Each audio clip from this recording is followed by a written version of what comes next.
Hello, everybody, and thank you for joining me today. It's Allan Laboucan with the Rocks and Stocks News Show. Recently, I made Meridian mining a pick of mine, and then had an interview, and shortly thereafter, they became a sponsor.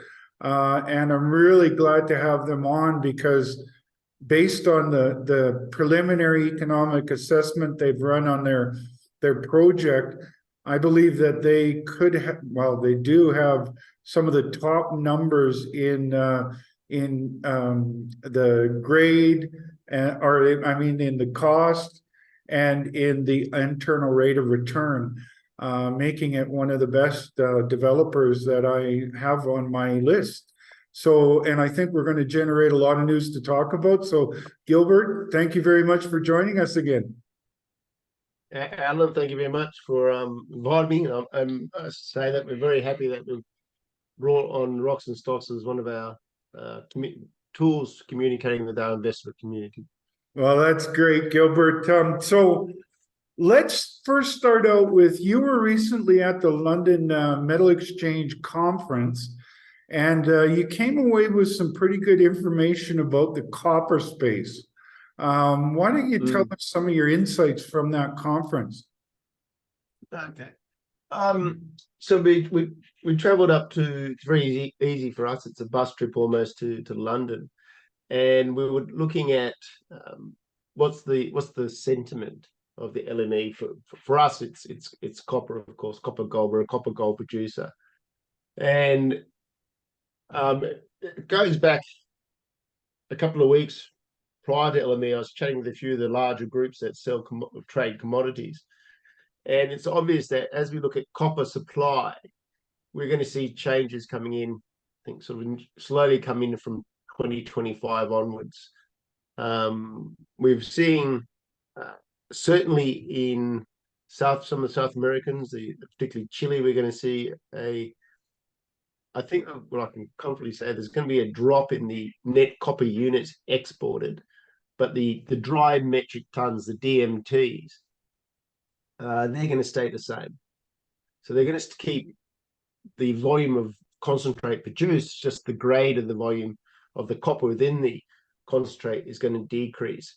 And one of the other things I thought was very interesting, and it really, really impacted what we do at Capex, is the sulfur content, which is quite critical to a copper smelter, is also decreasing. Sulfur is the fuel. So when you put it into a smelter, that's the fuel that generates the heat to melt the sulfur.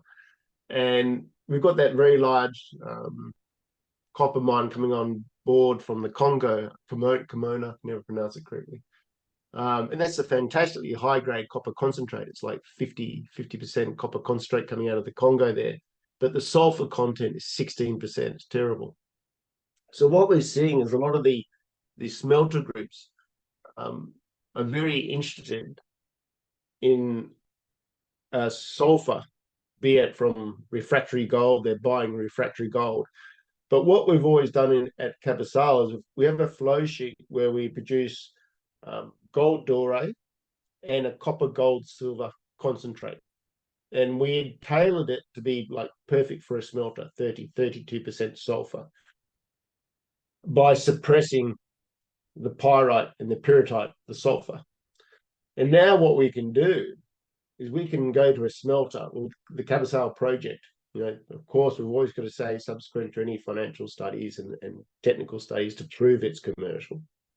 But we could actually tailor our copper concentrates to be more higher in sulfur, still retain the gold, still retain the silver, still retain slightly drop the copper grade in the concentrate, but it'd be perfect blending material because it's got no impurities. So you've got a low-grade copper concentrate, low sulfur, not optimal for smelter performance, but what we can do, we can tailor the Capex concentrate to blend with a low sulfur copper concentrate, still have the very high precious metal credits, but then have the smelter can then have a very balanced performance.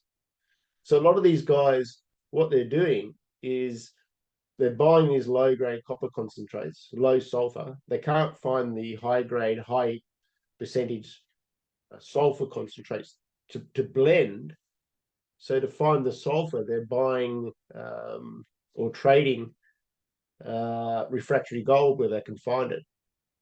So this for us is very interesting for Capex, because Capex, as we've said and we've stated to many people, and this is what's of so interest to the trading houses with our project, is we can produce clean, very strong copper grades, high payable gold and silver, and now we can vary the sulfur content to suit what they want to blend. It's really, it's remarkable. It's a very technical discussion, a very technical commercial discussion, but this is basically how copper is traded now. Where do we find the good copper concentrates? Where do we find the copper concentrates that don't have impurities, that have high payable metals, precious metals, and have good sulfur content? We've been saying this for like a broken record, really, but we've been saying this for so long now. Metallurgy, just treat metallurgy as cash flow, because if you don't have good metallurgy, you don't have good cash flow potential. So it's not just a problem of how much copper is needed and what is being supplied, but it's the metallurgy that is also crucial. So not only are you not getting enough copper production, you sort of have bottlenecks on the production, or the turning that into copper that you can use. Oh, it's just even availability of copper concentrates. Now, we have the giant copper mines in Indonesia, and as a traded concentrate supply, they supply concentrates.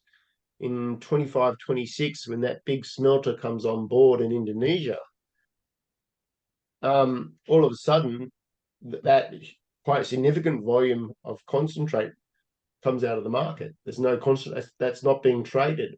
So, the other smelters, particularly in some of the ones in Southeast Asia and one in Europe, where do they get their concentrate for their smelters? They just don't have it.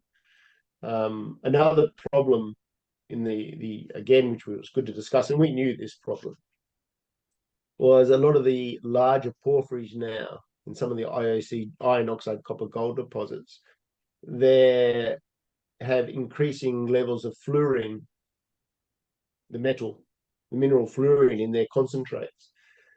And a lot of the time, say as an investor or a small investor or large investor, they think, oh, look, here's a copper smelter. It makes a lot of money, but they actually don't make that much money from the actual metal itself. They've got a treatment charge, refining charge. They do make a lot of money from acid, because they recuperate the sulfur and make hydrosulfuric acid. Now, if you have a copper concentrate that has a lot of fluorine in it, that affects the production of of acid, and you've got to blend that down. You have to blend that down. That's one thing you have to do. You've got to take your fluorine down to like 600 ppm or something, 500 ppm. And we're seeing a lot of the big mines are starting to have increasing levels of fluorine in their concentrates. And Capex has nothing like that. So then again, we don't have the volume of some of these giant porphyries or these very large IOC or giant IOCGs. But what we do have is we've got that potential niche market for blend material.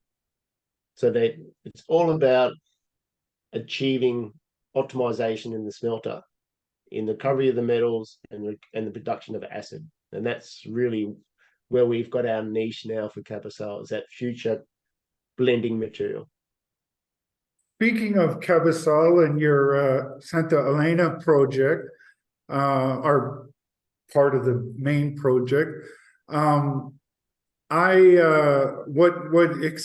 really got me the most interested in you guys, Gilbert, is that you have this peer leading internal rate of return, a very low capex, and a very rapid payback. So you have the potential of being a very high margin, profitable project for a very long period of time. I'll get into why that is the case, but those numbers, I think, make you one of the top stories out there in the development space for copper and gold. In the near-term development space, where we want to sit and where we're going to grow, where we are growing into, because we have, again, it comes down to the metallurgy. We get access, and in some cases, geology. We get access to a very near-surface concentration of high-grade gold up in the northwest extension. So that helps us to pay off that. Well, actually, it does pay off in the PEA, pays off the Capex so quickly.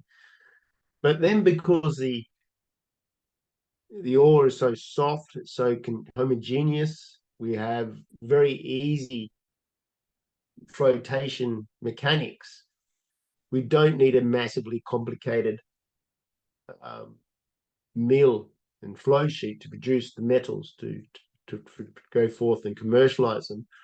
And this is where you have to look at in respect to Capex and Meridian, we give a lot of information into the market, a lot more than usual. And if you don't see things like grade recovery curves, bond work index, abrasion index, there's so many of them, the acid generation potential, it's difficult to make the investment decision. Is this project going to go into production? Yes, I am highly confident Meridian is going to go into production with Capex. We have all of the parameters. And then on top of the very good numbers, Allan, is the ones that people don't talk about. How much do you have to spend on infrastructure?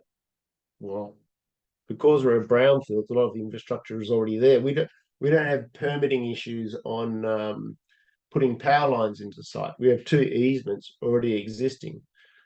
We have concrete bridges. We have to just upgrade 1 bridge. We have very clean water. I mean, that's one of the weirdest ones to discuss.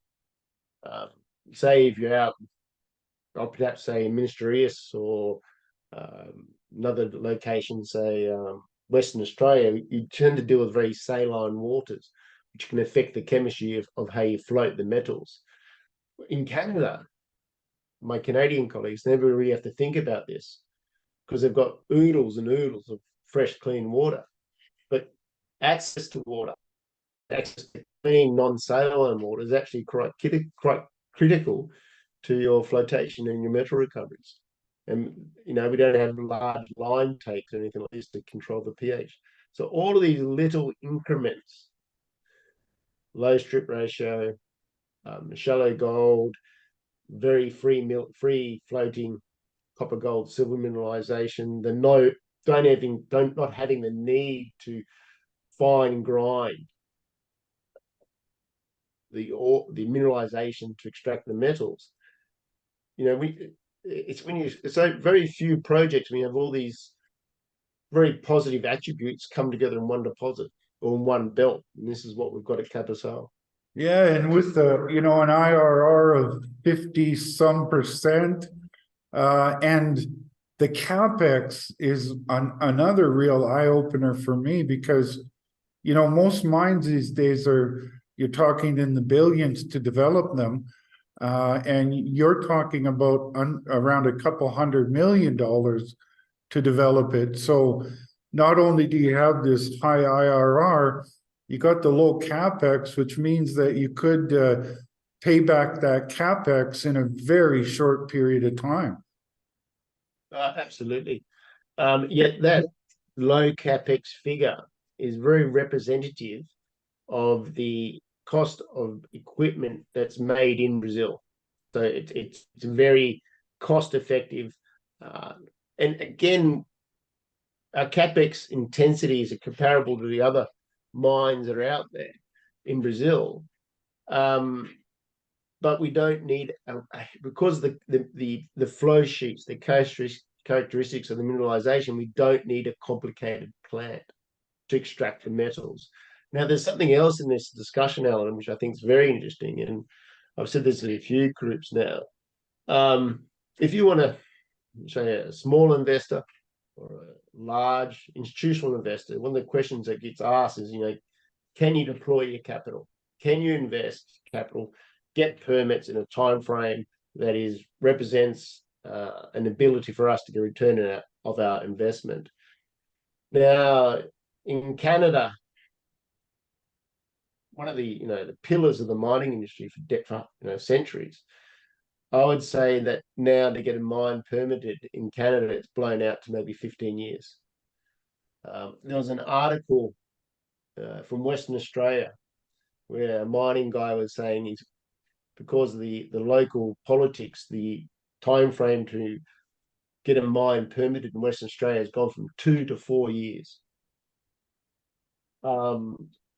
Europe is incredibly difficult. Let's just put Europe on the sideline for a generation. Now we look at Brazil. We've had, I think, 3 mines built or being built in the last 18 months. The time frame in Brazil and the acceptance of the mining industry, the very strict but workable environmental laws, the strict labor laws but workable laws, the taxation. Now that's a little bit complicated, but it's manageable when you've got a Brazilian team. This is what making Brazil one of the top destinations now, or if not the top destination in South America for mining investment. And you can see that in part of your presentation, your corporate presentation, you have a list of all the major mining companies that are building or built mines in Brazil. And, that's often a hell of an indicator of, you can talk about mining friendly. Yes, Canada might be mining friendly, but, like you said, it could take 10 to 15 years to be able to spend your money and build a mine. The fact that you've got all those major mining companies involved in Brazil is a pretty good indicator that it's a mining friendly jurisdiction. Absolutely. I cannot give you the entirety of the possibilities that Brazil provides. Now, one of the ones that I think is one of the scary things going on, and particularly somewhat in Australia and in Canada, is if you're going to build something in these jurisdictions, even though it's very easy in Australia, we've still got a tertiary education that provides the technicians. Finding people in Canada now to build a mine is incredibly tough, and they have some of the best tertiary educations, universities for mining in the world, but there's just no graduates. In Brazil, we have a wealth of graduates. We have a wealth of mid-tier experienced mining professionals active. So we've got the human resource to build mines in Brazil. I was looking at one of the fundamentals in Europe was Finland. Great people, incredible technology, difficult, challenging legislation, especially in the initial years of getting something permitted. But the problem I see going forward, not just an isolated case of Finland or in Europe, it's the graduates. We're not in these other jurisdictions. We're not generating the graduates. I've written about this topic, and it's near and dear to my heart because I started in the mining business in 1993. I was in my late 20s, and we were suffering from what was called at that time the lost generation. My vintage and my generation, there really wasn't a lot of people coming into the business to take on the knowledge of the generation before. And even though it had improved somewhat, during that 2001 to 2011 period of the bull market in metals, it still didn't recover from the lost generation of my vintage. And now that we need even more people, we haven't really set the groundwork for that to happen. So it's really interesting that you talk about that there's really not this lost generation and people problem for mining in Brazil. No, look, we've got the ex-GM of Paracatu, leading in country for our mining team. We've got mining engineers and geologists in their early 30s to actually my age, the early 50s. We have undergraduates coming through, graduates coming through. We have we did a deal with the local Federal University of Cuiabá where we got access to their historical drill hole database for Capital. I mean, what a wealth of that information. In exchange, we had to take their access, use their students. I'm going, where's the downside in this agreement? Sorry. So, and then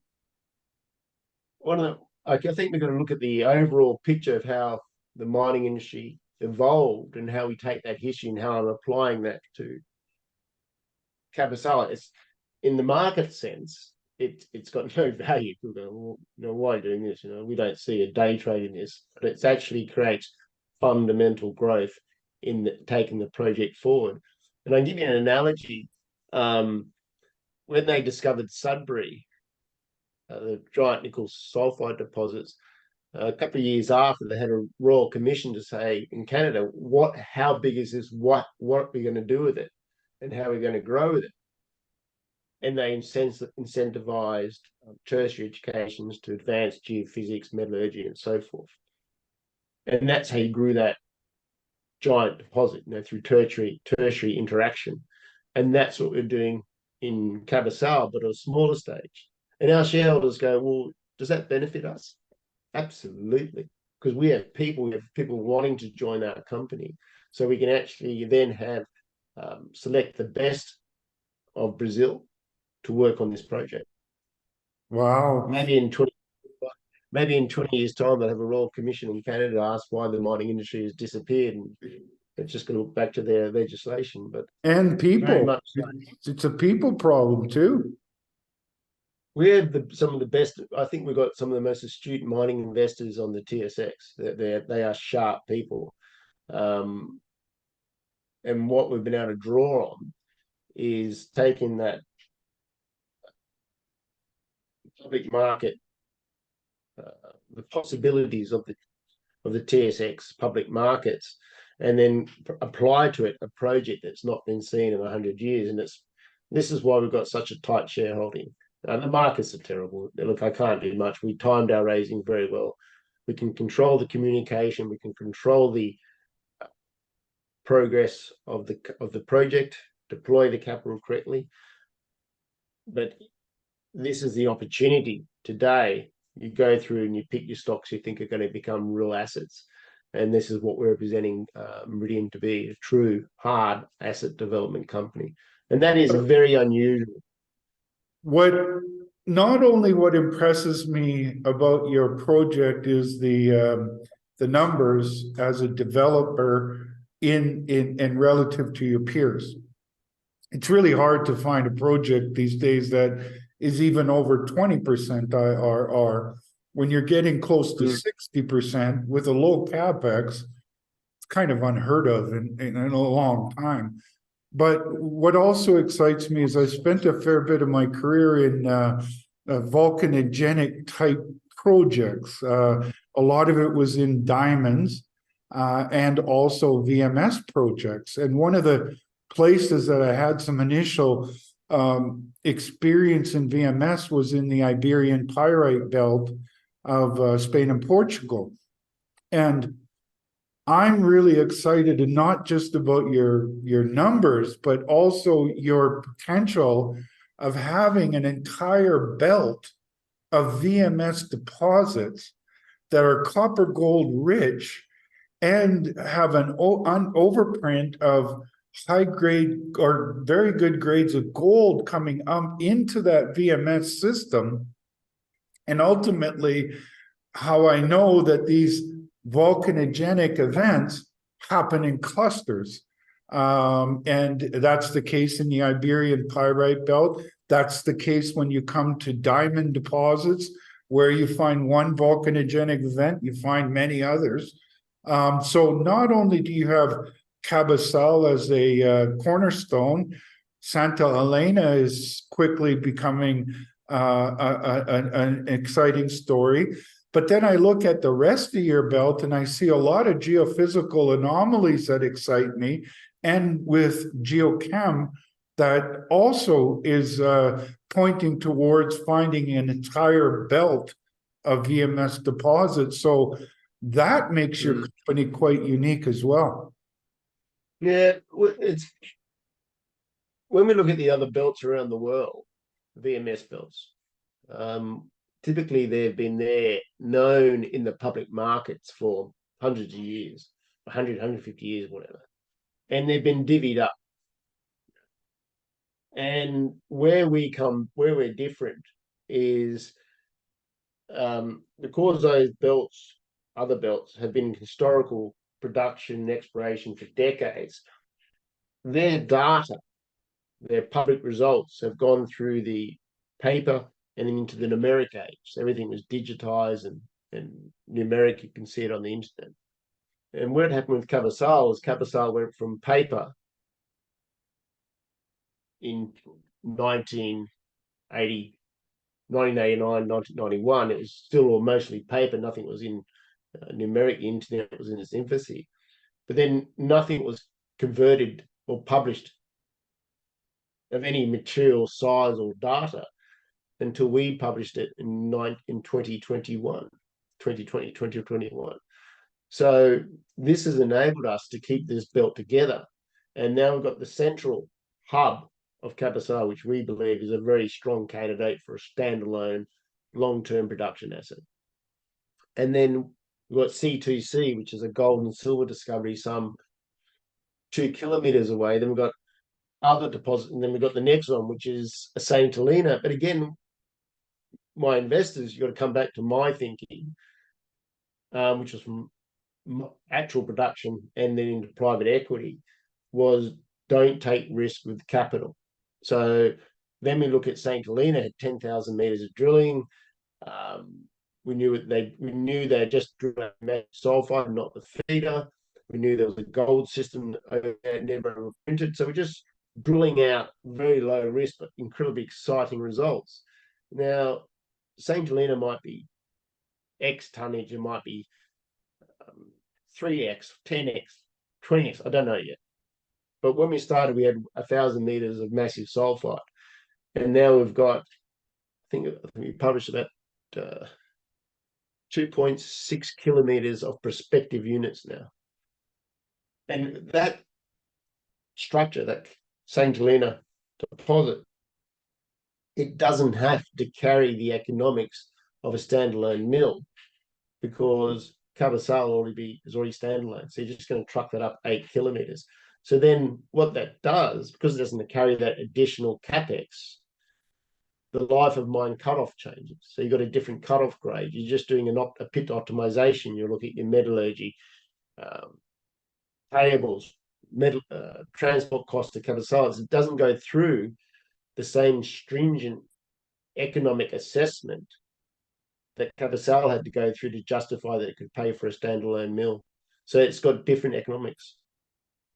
It's an incredible belt. I cannot, but at the same time, we're in really interesting market conditions, and we think that the way that we're going about things,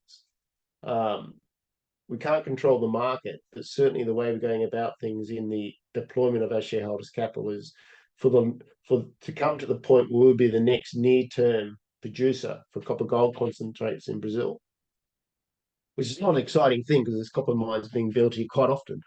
But in the global sense, for us to be trading at 0.07 to NAV or something ridiculous like that, the achievement, the opportunity for our shareholders in these markets and the incoming shareholders, of course, to get a very reasonable entry price into a growth story and a near-term producer this is what drives us to go forward. Yeah, $80 million valuation in Canadian dollars, and your stock is trading at a 52-week low or near a 52-week low right now. And the mining industry needs more copper projects, and you've got this this VMS story with secondary mineralization bringing in gold, that makes for a very compelling story because you got the green gold looked after and you got the gold looked after, and that makes for a very compelling story for I investors. was reading. Well, I was actually reading I can't remember who it was for. Was it one of the banks was putting out a projection of copper users and the breakdown of where the demand was going to come to.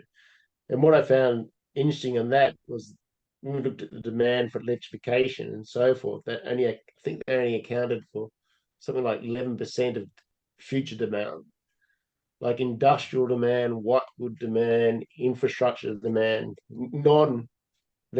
green electrification demand. The metrics, the basic economics for copper are so strong. Now we report gold on the gold equivalent. That's QP gave us the guidance on that. We extract about 30% of the gold via gravity. We'll ship that out. And then the other 70% of the gold, and combined, that represents with the copper, the silver, and the copper, that represents that 80% of our revenue is going to come through a copper concentrate. So when we look at the near term, obviously growth in copper, just that's going to happen. Very stable gold prices. I can't see, still touch wood, I can't see gold going down because gold goes down and all risk comes off. When all risk, nobody wants to take any risk. The gold price, I expect the gold price to be stable for some time to come yet. But just having such to the fundamentals of the international metal market. I never talk about gold as a currency because that's a banker's term. I'm not a banker. If you ever hear a mining company, the CEO talking about gold as a currency, I tend to scratch my head. We deal in commodities. And what we have in Cabeçal is literally what drove the first 60, 70 years of the last century, until the big porphyries came on and started replacing those copper credits. Was So VMS? certainly what we're seeing, was VMS. Yeah. The big VMS. Well, it was that Iberian Pyrite belt was a company maker for Rio Tinto. The Rio Tinto comes from the Rio Tinto deposit on the Iberian Pyrite belt. And yeah, again, to have an entire belt under a developer's and having these kind of it's a combination that you just can't find out there these days, Gilbert. Yeah, look, there's one with the Iberian Pyrite belt. I will give one clear correspondence. Typically, the VMS there is pyrite, pyrrhotite, then chalcopyrite dominant. Well, we are a chalco, pyrite, pyrrhotite, so we've got more chalco than the other two. And ours is very coarse grained. The IPB is very fine grade, and they have challenges with mercury. And there's a very good reason why you've got the mercury tails in Hamburg, and why another one of the deposit goes up to Boliden in Sweden. They sell their product there. We have very clean metallurgy, and I don't know, I sound like a broken record. That is what drives cash flow. That's what drives your NPV, and your IRR for that matter. And also, of course, keeps the Capex down because we just don't have to have a complicated circuit. But really, that's the opportunity we're bringing to the market now. I guess one of the other things that we bring to the market, which is very different, is we're seeing a lot of deposits in the mature camps, which I'm calling the mature camp, would be North American and Australian camps. Yeah, Their open pit dirt is mined out. It's gone. They're projecting. I look at our upside. If we're drilling out 1,200 meters, just 1,200 meters below surface, we're hitting X meters of ABC metals. I'm saying that's our upside at 1,000 or 200 meters below surface, or 1,200 meters. Our upside is the next soil anomaly along strike. And that's why our drilling costs are so low. We don't have to drill these 1,500-meter deep holes. So these very fundamental economics that launched the mining industry in Australia and Canada, and look at the Outokumpu deposit in Finland. It was these low cost open pit of economics, and that's what we're not seeing. I mean, there's that big belt up in Alaska, and at last I looked. I think the capex to get the road in was something like 850 or 900 million US dollars just to put the access road in. So multiples of your capex to bring something into production, just to get access to those deposits. And if you got to build a big road, or you got to go underground. These are issues to get to the mineralization. Your mineralization is right at surface, and you've got that potential of multiple VMS occurrences across an entire belt. And getting back to the Iberian Pyrite Belt, a lot of it is known for the zinc, lead, silver. Copper, gold VMSs are very exciting as well, and that's what you have on your hand with that overprint of gold, which is quite a compelling story, because that could have some exciting juices below the what you have at surface. Yeah, we'd like to replicate at Capex some of the exceptions in the Iberia in sort of wealth generation. Like you can see, like you said before, the Rio Tinto mine, standout mine. Novas Corvo, which I think the Lundin have got, fantastic mine. We want to see one or two of those more come out of the Capex belt. Like I've said this many times, I don't know. So the Capex open pit, I think, is 2.1 kilometers long or thereabouts. I don't today, and I openly say this, I don't know if that's the largest deposit in the Capex belt, or it's one of the other many large deposits or potential deposits in the Capex belt. But what we do know is we're not going to go out and spray our money in risk exploration. We're going to focus on the Capex purchase agreement, bring that deposit into production. Probably the next one to come into production will be Saint Helena. But medium term is to really fund that exploration upside through net cash flow of producing mine, because then your equities become so much more valuable. And I hope, that's why I tell my shareholders, I want them to be paid rapidly, have an economic mind, do the studies, bring into production, start paying dividends back to our shareholders. Then those shares will be paying dividends. But I think it's a great potential for decades. Like the original shareholders of Hud Bay, I guess whoever's inherited those shares is still getting dividends after 100 years. So I'm trying to balance in the market two different investment philosophies. One, I think, is the Canadian, where we try and get wealth through the equity multiple. We see the great success stories like Great Bear, and then at the same time you've got Canadian and great Canadian companies, Agnico, Eagle, Teck, producing dividends from their asset base. But we've had challenges in that jurisdiction through permitting. It's not easy. Where in the Australian markets, we very much like to build and get in production as quick as possible. But I don't think the Australian market has the discipline of the Canadian market when it comes to share capital structure. Yeah, Canadians are very good like that. I do like that way that the Canadians go about their share structures. And then we've got the great capital pools like in London or New York, and they feed into these centres. So what we're doing in Brazil is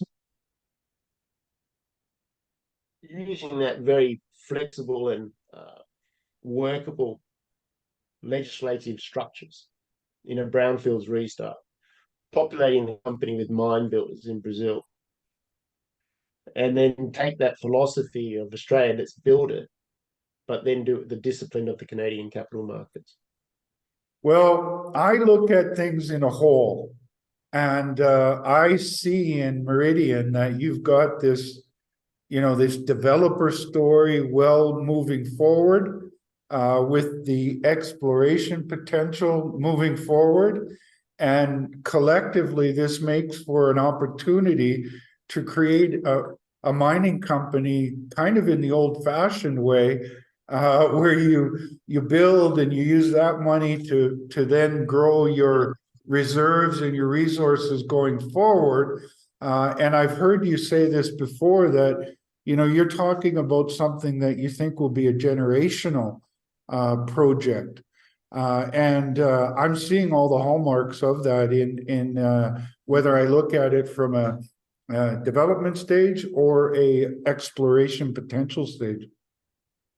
So that's interesting, because like you said, we are very focused on Capex. But we have that other portfolio of assets, which are exploration assets. So what we've announced this, we're going to go through the reviews to find the optimum path to actually create value for our shareholders through these exploration assets, which I think be some form of diversification. We're not going to hold it, because exploration by nature is higher risk. You got to, as I've said many times, you got to send in the rotary lie detector to see if there's something there. And then if you do find it, is it economically interesting? And that's what we're doing with that exploration portfolio. We're going to create another vehicle for that, or put it into another vehicle in a tax efficient structure. Because when we go to diversify, subject to studies and board permission, we want to make sure when we diversify those assets that it's not a taxable event, which is pretty much a standard way of doing it. But we want to make sure so that we can focus on the hard asset development, and then at the same prepare the company, Meridian and Capex Belt, to then expand through exploration and resource discovery and delineation through net free cash flow of an operating mine, because then you don't have that dilution on the equities. And this is what the biggest takeaway I like about the Canadian market, again, is their share registry discipline. I mean, there's, I don't know how many companies on the ASX that's got billions of shares outstanding. I mean, that is not share registry discipline. That is just spin the dice. It's nonsense. I mean, to some extent, that initial share registry discipline and the adoption of the Canadian way of doing these things was what I did in the restructure back in 2020, when we can reduce the number of shares outstanding from, I think, 180 to 40 on an undiluted basis. But it actually represented a 25% increase on the ownership of the minorities. It's never been done on the TSX before, but we managed it. So that was, equity discipline. We haven't come this far in managing our share registry to do silly things, nor do we ever do things which are equity destructive. There's a lot of opportunities to make significant wealth of the mining game. And when there's significant opportunities to make wealth, there's a whole industry out there of how do they make wealth by not taking the equity risk. What you're describing there reminds me a lot of the Young Tech Corporation. And, I kind of saddened that in Canada, we don't have more techs out there these days, or really in the entire industry. They kind of did it that bootstrapped way, went out, found a mine, built it, got involved with exploration and more development. And it's good on you, Gilbert. I think our industry needs more of companies with that kind of vision and discipline. I read the book. A very good friend of mine very kindly offered me the book on that. I think it was by the grandson. Kivo. And I read it. It's very interesting. There's another book out there that I'd really encourage people to read. I think it's called So I Headed West, and it was about an Australian engineer who. It's a story from an engineer's perspective. Engineers and geologists, it's chalk and cheese. But what was good about that book was he gave the engineering aspects of building a mine during a boom in the eastern goldfields of Western Australia, and the mischief that occurs in the mining game. And you could take, this is it was 1912 or something like that, 1920s. And you can take his examples of capital mischief, and you can take the players and their stories and apply that to the industry today. And this is something that our board and our executive team we don't do. We just, okay, this is how you make and secure and grow the equities for the shareholders, and this is how we keep going forward, and how we keep our capital and share registry discipline to avoid all these pitfalls. That's well, I want to wrap it up, Gilbert, but I could talk to you for hours, because when we did our first interview, I talked about my goosebump indicator. And when I look at a project and I kind of get those goosebumps, which I did when I was talking to you, those goosebumps are batting about 100%.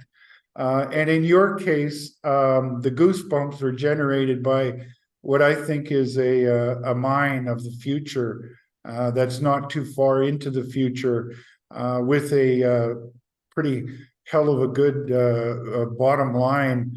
And I think we need more mining projects and companies that are built with the perspective of, let's make money at this business, not just build the biggest. It's going to be more and more important about making money off mining. Yeah, no, it's Meridian is a mining company. We are looking forward to become mining, and we're marketing a developing project.